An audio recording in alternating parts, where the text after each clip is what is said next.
आदिवासी एक समान। जब तक सूरज चांद रहेगा बाबा तेरा नाम रहेगा, जब तक सूरज चांद रहेगा बाबा तेरा नाम रहेगा। हम सब एक है, लड़ेंगे।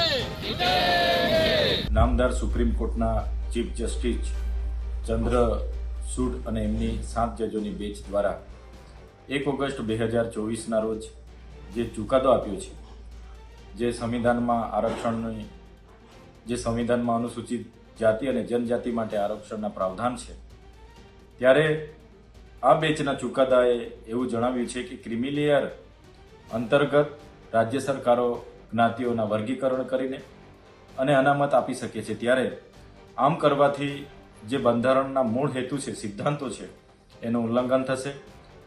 આરક્ષણમાં વધારો કે ઘટાડો કરવાની સત્તા આર્ટિકલ 341, 342 મુજબ એ રાષ્ટ્રપતિ કે સંસદને જ હોય છે।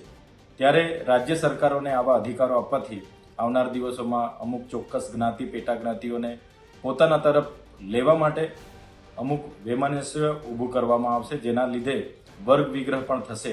એટલા માટે આ ચુકાદાનો અમે વિરોધ કરીએ છીએ અને જે રીતે ભારતના એસટી અને એસસી સમુદાયના તમામ સંગઠનોએ ભારત બંધનું એલાન આપ્યું હતું, ત્યારે અમે પણ ગુજરાતના સામાજિક, રાજકીય તમામ અગ્રણીઓ, સમાજના સંગઠનો બધા જ અમે ભેગા મળીને બેઠક યોજી, ચર્ચા કરી અને ચર્ચાના અંતે આ બંધના એલાનમાં અમે પણ સમર્થન જાહેર કર્યું હતું અને આ બંધનું એલાન અમે પણ આહવાન કર્યું હતું અને આહવાનને ધ્યાને રાખીને આજે અંબાજીથી ઉમરગામ સુધીના તમામ જિલ્લા, તાલુકા મથકો હોય કે તમામ બજારો હોય સજ્જડ બંધ રહ્યા છે।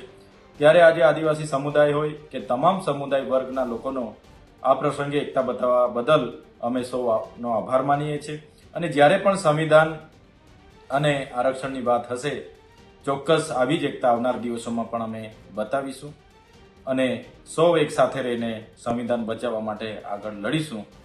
અને આજે જેમણે પણ સ્વયંભૂ સ્વેચ્છાએ બંધ પાડીને સહકાર સમર્થન આપ્યું છે, એમનો આભાર માનીએ છીએ।